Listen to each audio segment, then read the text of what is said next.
पाकिस्तान के white ball के head coach Gary किस्टन ने पीसीबी को रिजाइन करने की धमकी दी है।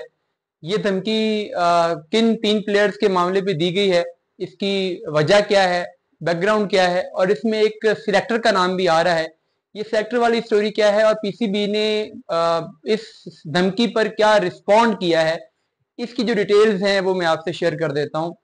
देखिए, ये बताया जा रहा है कि मामला कुछ यूं है कि पिछले दिनों में जब पाकिस्तान की व्हाइट बॉल क्रिकेट टीम की प्लानिंग हो रही थी और जो एक्सपेक्टेड प्लेयर्स पर बात हो रही थी कि ये प्लेयर्स टीम में होने चाहिए, तो वहां पर एक डिस्कशन ये भी हुई कि पाकिस्तान का जो सेंट्रल कॉन्ट्रैक्ट में जो प्लेयर्स के नाम है उस लिस्ट को रिवाइज किया जाएगा। और उस लिस्ट पे जब रिवाइज किया जाएगा तो उसमें कुछ प्लेयर्स के नाम निकालने थे जिनको पीसीबी अपने प्लान में नहीं ले रहा था, कंसीडर नहीं कर रहा था फ्यूचर में। और कुछ प्लेयर्स के नाम उसमें ऐड करने थे जो कि अभी चैंपियंस कप में जिन्होंने अच्छा परफॉर्म किया है और जिनको पाकिस्तान आगे व्हाइट बॉल में चांस देना चाहता है।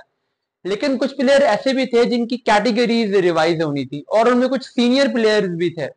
तो वहां पर जब कैटेगरीज रिवाइज होनी थी तो चूंकि ये सेंट्रल कॉन्ट्रैक्ट का जो मामला है ये सिलेक्शन कमेटी ने और जो पाकिस्तान के हेड कोच हैं उन्होंने और कैप्टन ने इन्होंने मिलकर करना था। बेसिकली वो सिलेक्शन कमेटी ही हुई क्योंकि कोचेज भी सिलेक्शन कमेटी का पार्ट है। तो इन्होंने इस मामले को डील करना था। तो वहां पर फिर जब इनकी मीटिंग हुई तो उसमें तीन प्लेयर साथ का नाम आ रहा है। उन पर एक क्लैश क्रिएट हुआ सिलेक्शन कमेटी के दरमियान में और हेड कोच के दरमियान। इस सिलेक्शन कमेटी के जो मेंबर थे उनका नाम बताया जा रहा है कि वो मोहम्मद यूसुफ थे। तो उस मौके पर जिन तीन क्रिकेटर्स के नाम पे मसला पैदा हुआ उनमें एक तो शाहीन शाह अफरीदी थे। शाहीन अफरीदी को मोहम्मद यूसुफ डिमोट करना चाह रहे थे। उनका ये ख्याल था कि शाहीन अफरीदी ए कैटेगरी में जो उनकी सैलरी स्लैब है वो चेंज की जाए। यानी कैटेगरीज अब सेंट्रल कॉन्ट्रैक्ट में ऐसा नहीं है कि सब प्लेयर्स की एक कैटेगरी के सेम सैलरी स्लैब है, बल्कि एक कैटेगरी में भी डिफरेंट प्लेयर की सैलरी स्लैब डिफरेंट है, जिस तरीके से पीएसएल में होता है।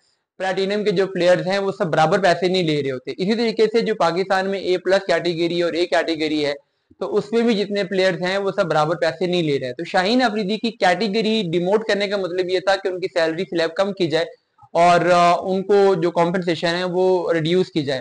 तो इस पर गैरी किस्टन मुतफिक नहीं थे कि ऐसा किया जाए। दूसरा जो मोहम्मद रिजवान है उन पर भी था कि उनकी भी सैलरीज में कट लगाया जाए। उस पर बात थी। इस नाम पर भी गैरी किस्टन मुतफिक नहीं हुए। और जो तीसरा नाम थे वो व्हाइट बॉल के स्पेशलिस्ट प्लेयर और ऑलराउंडर शादाब खान थे जिन्होंने अभी चैंपियंस कप भी जीता है। मोहम्मद यूसुफ का यह ख्याल था कि उनकी कैटेगरी वैसे ही डिमोट कर दी जाए।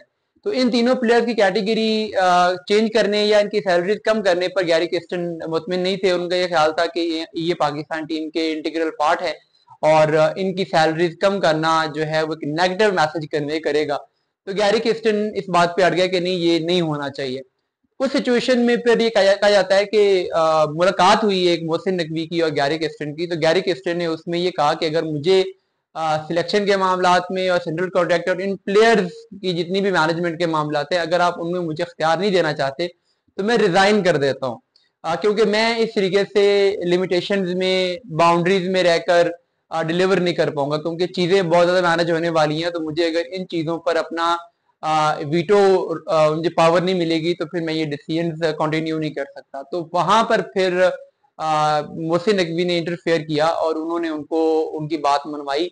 तो ये जो मोहम्मद यूसुफ के रिजाइन करने के पीछे कहानी है उसमें सिलेक्शन जो इंग्लैंड के खिलाफ सीरीज में हुई उसका भी रोल था और उसमें ये जो सेंट्रल कॉन्ट्रैक्ट वाला मामला था इसका भी रोल था। जब गैरी किस्टन को ही सारी पावर दे दी गई तो फिर मोहम्मद यूसुफ ने वहां पर एज प्रोटेस्ट सिलेक्शन कमेटी से निकलने का फैसला किया और फिर उन्होंने वो रेजिग्नेशन दिया। तो अब ये जो गैरी किस्टन वाला मामला है वो तो सेटल हो गया है, क्योंकि गैरी किस्टन को पूरी पावर मिल गई, उनकी बात मान ली गई और उनको जो जो कुछ वो चाह रहे थे सिलेक्शन में भी वो मिल गया, जो वो सेंट्रल कॉन्ट्रैक्ट में चाह रहे थे वो भी मिल गया और जितनी पावर वो चाह रहे थे वो भी मिल गया।